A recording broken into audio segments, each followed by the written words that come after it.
الصلاة والسلام على سيد الأنبياء والمرسلين وعلى آله وأصحابه وأزواجه وذرياته وأهل بيته أجمعين الطيبين الطاهرين أما بعد فأعوذ بالله من الشيطان الرجيم بسم الله الرحمن الرحيم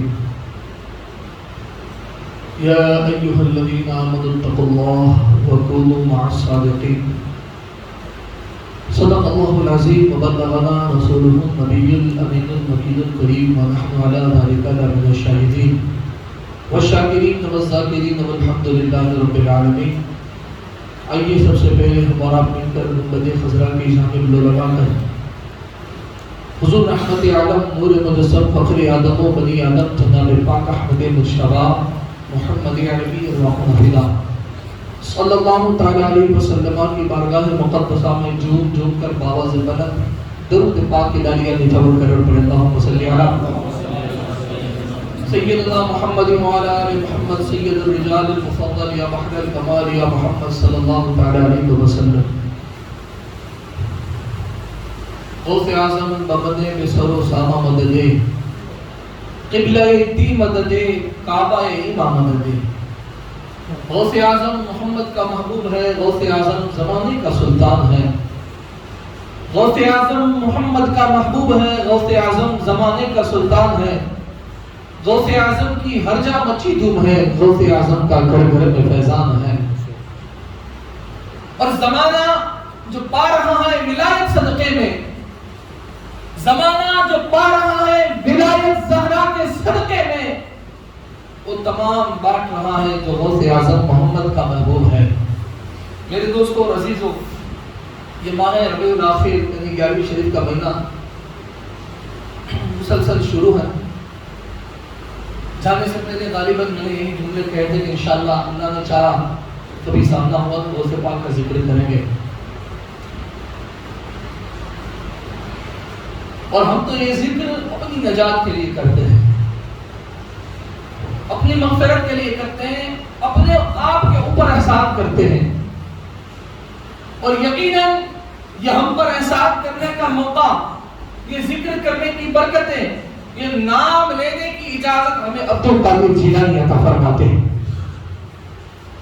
کیونکہ مرشد کامل رہنمائے حق پیسر حیدر قرار عبدالقادر جیلانی فرماتے ہیں، غوث پاک فرماتے ہیں کہ دنیا میں یا کائنات کے کوئی بھی شخص اس وقت تک میرا نام نہیں لے سکتا کہ جب تک میں عبدالقادر اسے اجازت نہ دے دوں۔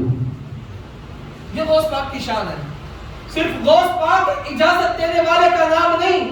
ارے 12 سال پہلے ڈوبی کشتی کو 12 سال کے بعد جو دلہا دلہور ماں باراتیوں کے ساتھ نکال دے اسے غوث اعظم کہتے ہیں۔ ارے جو مرے ہوئے کو ایک ٹھوکر سے زندہ فرما دے اسے غوث اعظم کہتے ہیں۔ ارے جو بے اولاد جائے اور عبدالقادر جسے عطا کروا دے اسے غوث اعظم کہتے ہیں۔ ارے جس کی قسمتیں رکھی ہوئی ہیں اور ان کی قسمتوں کو عروج پر پہنچا دے اسے غوث اعظم دستگیر کہتے ہیں۔ ارے جو ان کے میناروں کو دیکھے اور دیکھتا رہے اور خدا اسے ولایت عطا فرما دے اسے غوث اعظم دستگیر کہتے ہیں۔ کہ جن کے عرف کے موقع پر دو اجاگر شخصیاں، دو اجاگر شخصیتیں، بابرکت عظمت والی بلند والی شخصیتیں اپنے جسم و جان اور روح کے ساتھ آ کر عبدالقادر کا صدقہ لٹائے، عبدالقادر کے اتارے لٹائے، اس ذات کا نام غوث اعظم ہے۔ صرف غوث اعظم ایک جانبی نیاز کھا لینے والے پیر کا نام نہیں ہے، غوث اعظم زمانے کے رہنما کا نام ہے، غوث اعظم محبوب حق کے دلبر کا نام ہے، غوث اعظم فاطمہ کے پسر کا نام ہے، غوث اعظم حسین کے نواسے کا نام ہے، غوث اعظم حسن کے پوتے کا نام ہے، غوث اعظم ابو طالب کی چاہت کا نام ہے، غوث اعظم مصطفیٰ کی عنایت کا نام ہے۔ وہی غوث اعظم ہے جس نے بارگاہ خداوندی میں یہ سوال کر لیا تھا غوث الاعظم دستگیر میں کہ پروردگار رب قدیم تو نے ولایت میرے نانا رسول اللہ کو، نبوت میرے آقا کو عطا کر دی اور ان پر نبوت کے دروازے خاتم النبیین بنا کر نبوت بند کر دی۔ مالک تو نے نبوت انہیں دے دی، مالک تو نے شجاعت علی مرتضیٰ ہمارے دادا کو دے دی، صداقت ابوبکر صدیق کو دے دی، عدالت عمر فاروق کو دے دی، سخاوت عثمان غنی کو دے دی، شہادت حسنین کریمین کو دے دی، اے پروردگار بتا تم نے عبد القادر کے لیے بھی کچھ رکھا ہے یا نہیں؟ جو غوث اعظم پر بارگاہ الہی میں سوال کر رہے ہیں، نبوت دے دی، ولایت دے دی، عنایت دے دی، صداقت دے دی، عدالت دے دی، شجاعت دے دی، سخاوت دے دی، شہادت دے دی، پروردگار تو نے عبد القادر کے لیے کیا رکھا ہے؟ تو رب جسے یہ جواب دے عبد القادر ہاں یقیناً نبوت، شجاعت، سخاوت، عدالت، شہادت سب کچھ دے دیا، اور تیرے لیے عبد القادر میں نے اپنے نام کا مظہر رکھا ہے۔ خدا کہتے اپنے نام کا مظہر، میں قادر ہوں اور تو عبد القادر ہے۔ اس ذات کا نام غوث اعظم ہے، اور غوث اعظم صرف اس وقت کے ذکر کا نام نہیں۔ تو یہ کہے کہ حدیثوں میں غوث پاک کا ذکر ہے تو اس سے کہہ دینا کتابیں اٹھاؤ اور پڑھو۔ اللہ کے رسول علیہ السلام کا بظاہر دور ہے، حضور موجود ہے بظاہر بھی ہمارے سامنے۔ ایسے ہمارا ایمان یہ ہے کہ حضور ہر پل، ہر لمحہ، ہر وقت موجود ہے، کیونکہ جس کا یہ ایمان ہے وہی مومن ہے، ورنہ وہ کہاں مومن ہے کہ جس کو حضور کی ذات پر شک۔ اللہ کے رسول صلی اللہ تعالیٰ علیہ وسلم کا اکثر سیدہ پاک خاتون جنت سلام اللہ علیہ کے یہاں گھر آنا جانا ہوتا حضور کا۔ اکثر سرکار سیدہ خاتون جنت کے یہاں حسنین کریمین کو کھلانے کے لیے، ان سے محبت کرنے کے لیے اکثر حضور تشریف لاتے۔ لیکن ایک دن ایسا موقع ہوا، ارے وہ آقا سیدہ خاتون جنت فاطمہ الزہرا کے گھر تشریف لائے، اور جب حجرہ سیدہ پاک میں سرکار تشریف لائے تو وہاں پر ایک دو نہیں بلکہ 5 تن موجود ہیں۔ ایک جسے محمد کہتے ہیں، دوسرا جسے علی کہتے ہیں، تیسرا جسے فاطمہ کہتے ہیں، چوتھا جسے حسن کہتے ہیں، 5واں جسے حسین کہتے ہیں۔ یعنی ایک وقت میں، ایک ہی وقت میں اس حجرے میں 5 تن موجود ہیں، اور یہ وہ 5 تن ہے کہ جو سمٹ جائے تو 5 تن ہو جائے، اور جو کھل جائے تو کائنات ہو جایا کرتی ہے۔ جو کھل جائے تو کائنات ہے، سمٹ جائے تو 5 تن ہے۔ وہ ذات ساری موجود ہے، اور آقا اسی حجرے میں تشریف لے گئے۔ ابھی آقا بار بار اس حجرے میں تشریف لے جاتے تھے، ایک بار صرف آقا عرش پر ایک بار تشریف لے گئے۔ عرش قیامت تک ناز کرے گا کہ یہ میری معراج تھی کہ مصطفیٰ کے قدم مجھ پہ چڑھے ہیں، پڑے ہیں، تو وہی مصطفیٰ بار بار سیدہ کے گھر تشریف لاتے ہیں۔ لیکن آج کچھ معمول ایسا ہے، حضور جب بھی تشریف لاتے امام حسین کو پہلے اٹھاتے، ان سے محبت فرماتے، ان کی گردنوں کو چومتے، ان کے سینوں پر، ان کی پیشانیوں پر بوسے دیتے۔ اکثر حضور کا یہ عالم تھا کہ حسین پاک کو اٹھا لیتے۔ لیکن آج کچھ مسئلہ الگ ہے، آج کچھ واقعہ الگ ہے، آج کچھ ماجرا الگ ہے، آج کچھ رولز اور ہے۔ آقا تشریف لائے ہیں، حجرہ سیدہ کائنات میں موجود ہیں، یہ 5 تن بھی پورے موجود ہیں۔ حضور تشریف لائے، حضور نے امام حسن کو اٹھا لیا، کہتے سبحان اللہ۔ امام حسن پاک شہنشاہ زمن سراپا امن امام حسن، سرکار نے انہیں اٹھا لیا ہے، اور آج سرکار امام حسن سے محبت کر رہے ہیں، بے پناہ محبت کر رہے ہیں، چوم رہے ہیں، بوسے دے رہے ہیں، اپنے سینے سے لگا رہے ہیں۔ اور مولا حسین کی عمر بھی چھوٹی ہے، امام حسن بڑے ہیں بظاہر عمر میں بھی، اور بظاہر امام حسین عمر میں چھوٹے ہیں، اور امام حسین ٹک ٹکی باندھے دیکھ رہے ہیں، سوچ رہے ہیں کہ نانا جان روز مجھے اس طرح محبت کرتے ہیں، لیکن آج کیا ماجرا، پہلے بڑے سے محبت ہے۔ امام حسین ٹک ٹکی باندھے دیکھ رہے ہیں، اور ماں پھر ماں ہوتی ہے نا، ماں کی ممتا اور ہوتی ہے نا، ماں کی محبت کچھ اور ہوتی ہے۔ یہ تو اس ماں کی بات ہے کہ جسے انبیاء کے سردار، جسے باپ اپنی ماں کہہ کر پکارے، یعنی اللہ کے رسول نے فرمایا نا ابیہا، سیدہ کو اپنی تخت جگر سیدہ پاک کو اپنی ماں کہہ کر پکارا، اپنے باپ کی ماں ابیہا۔ وہ سیدہ پاک سلام اللہ علیہا دیکھ رہی ہے کہ آج امام حسن سے حضور بے پناہ محبت کر رہے ہیں، حسین چھوٹے ہیں جو ٹک ٹکی باندھے دیکھ رہے ہیں، ماں کی ممتا ابھر آئی۔ سیدہ کے دل میں یہ سوال آیا کہ آج کیا ماجرا ہے، میرے پاس بڑے سے محبت اور چھوٹا ٹک ٹکی باندھے دیکھ رہا ہے۔ ارے وہ کائنات کے آقا جو ہو چکا ہے، جو ہوگا حضور جانتے ہیں، تیری عطا سے خدایا حضور جانتے ہیں۔ ارے جو جنگ بدر کا نقشہ جانتے ہو، ہاں کہ کہاں مرے ابو جہل عتبہ اور شیبہ، جنگ بدر کا نقشہ حضور جانتے ہیں۔ ارے وہ مومنوں کی تو جانوں سے قریب ہوئے، کہاں سے کس نے پکارا حضور جانتے ہیں۔ ارے وہ آقا جو اتنا سب کچھ جانتے ہیں، وہ گھر کی بات نہ جانتے ہو۔ بھائی سیدہ کے دل میں ایک خیال آیا کہ آج والد محترم بزرگوار بڑے سے محبت کر رہے ہیں، چھوٹا ٹکی کی باندھے دیکھ رہا ہے۔ اللہ کے رسول صلی اللہ علیہ وسلم نے فرمایا بیٹی فاطمہ کیا تمہارے دل میں یہی خیال ہے؟ ہاں بابا ہاں، یہ خیال ہے کہ بڑے سے میں محبت کر رہا ہوں، حسن سے اور حسین کی باتیں دیکھ رہا، بڑے سے اتنی چاہت اور چھوٹا دیکھ رہا، آج تیرے دل میں یہی سوال ہے؟ کہاں بابا حضور ہاں یہی سوال ہے۔ تو کہاں سیدہ سنو، حسین سے میں ہمیشہ محبت کرتا ہوں، حسن سے بھی کرتا ہوں، لیکن آج حسین سے زیادہ حسن سے محبت اظہار کا مقصد اور مطلب یہ ہے کہ حسین کی شہرت دنیا کو پتا ہو کہ حسین کی نسل میں ہر پیدا ہونے والا امام ہوگا، یعنی زین العابدین حسین کا بیٹا امام ہوگا، محمد باقر حسین کا بیٹا ہوگا، جعفر صادق حسین کا بیٹا ہوگا، موسیٰ کاظم حسین کا بیٹا ہوگا، علی رضا حسین کا بیٹا ہوگا، محمد تقی علی نبی حسین کا بیٹے ہوں گے۔ لیکن ایک میری بیٹی جان لو، آپ حسن سے محبت سے، حسن سے اتنی محبت کا قدر اور کمال کی وجہ یہ ہے کہ سنو حسین کی شہادت مشہور ہے، حسین کی شہادت مشہور ہے، لیکن ابھی جبریل میرے پاس آئے اور میری لخت جگر مجھے یہ پیغام دے کر گئے، یا رسول اللہ حسین کی شہادت زمانے میں مشہور ہے، لیکن آج حسن کے بارے میں سن لے، رب نے یہ پیغام دیا ہے، یا رسول اللہ حسن کی پشت میں ایک بیٹا آئے گا کہ جس کا نام عبد القادر ہوگا، اور نبیوں میں جو مقام آتا ہے ولیوں میں وہ مقام اللہ اس کو عطا فرمائے۔ نبیوں میں جو مقام یا رسول اللہ آپ کا ہے، ولیوں میں وہ مقام عبد القادر کو عطا فرمائے، اور یا رسول اللہ وہ حسن کے بیٹوں میں ہوگا، وہ حسن کے بیٹوں میں ہوگا، کیونکہ غوث پاک باپ کی طرف سے حسنی اور ماں کی طرف سے حسینی، جب حسنی اور حسینی سمٹ جائیں تو وہ قادر ہو جایا کرتے ہیں۔ یہ ان کی شان ہے، میری وہ حقیقہ موقعات ہے۔ صوفیہ فرماتے ہیں غوث پاک سرکار کی بارگاہ میں نا بڑے بڑے 2-3 گنبد ہیں، مینار ہے، گنبد میں مینار ہے بڑے بڑے۔ صوفیہ فرماتے ہیں اسے دیکھا کرو، پوچھا کیوں؟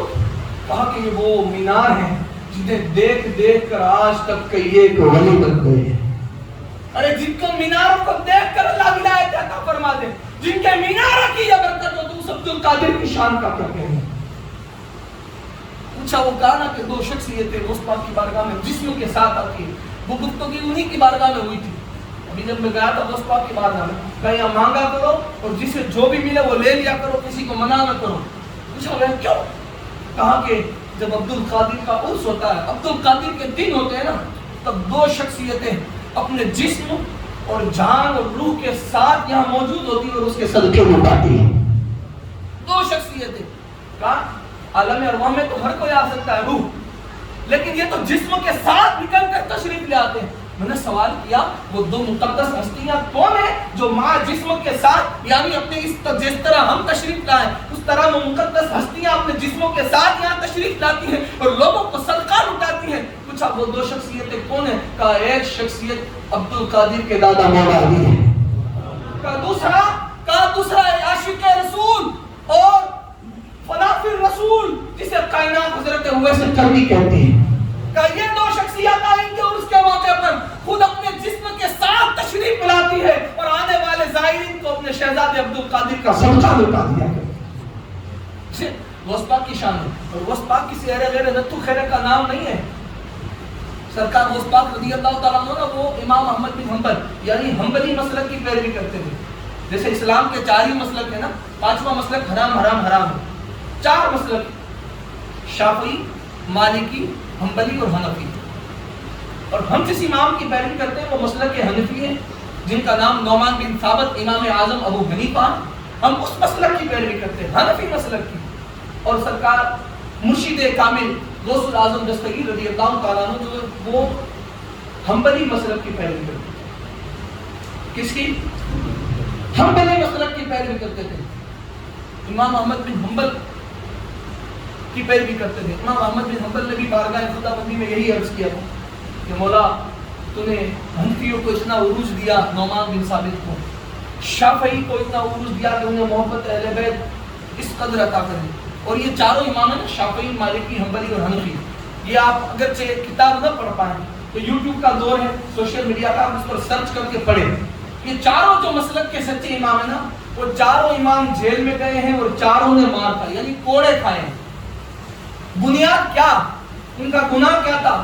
انسان کو کوئی قید میں ایسے ہی تو نہیں پورا جاتا، جیسے آپ کسی کو پور دیا جائے، کسی سے لڑائی جھگڑا کیا ہو، کسی کو مار ڈالا ہو، کسی کا کچھ لے لیا ہو، تب جیل میں ڈالا جاتا, اسے مارا جاتا. لیکن ان چاروں اماموں کا قصور کیا تھا کہ ان کو جیل میں بھی ڈالا گیا اور مارا بھی گیا؟ چاروں امام کا آپ لکھ سکتے ہو ان کے سوشل میڈیا پر, اور سن سکتے ہو کسی سے بھی. اس میں چاروں امام کی وجہ بس ان کا کارن یہ تھا, ان کی وہ سزا کا کارن یہ تھا, ان کا گناہ یہ تھا کہ وہ اہل بیت سے محبت کرتے تھے. محبت ہے. اور امام شافعی نے تو جب ہے نا وہ آج جیسے ہم اہل بیت کا ذکر کرتے ہیں لوگ کہتے ہیں یہ بس ہمیشہ یہ وہ ٹھیک, کوئی ہمارے لیے نئی بات نہیں. وہ امام شافعی سے جا کر پوچھو. امام شافعی جب ذکر اہل بیت, ذکر مولا علی, ذکر امام حسین, یعنی جب ذکر اہل بیت کرتے تھے کہ اس عروج کے ساتھ کرتے تھے کہ خدا کی خدائی ان پر رشک کرتی تھی. یعنی فرشتے دن کے لیے دعائیں کیا کرتے تھے. جب وہ امام شافعی اہل بیت کا ذکر چھیڑتے تو لوگ یہ کہتے کہ یہ ایسے ہو گئے ہیں, ویسے ہو گئے ہیں, جیسے آج کا دور شروع ہے.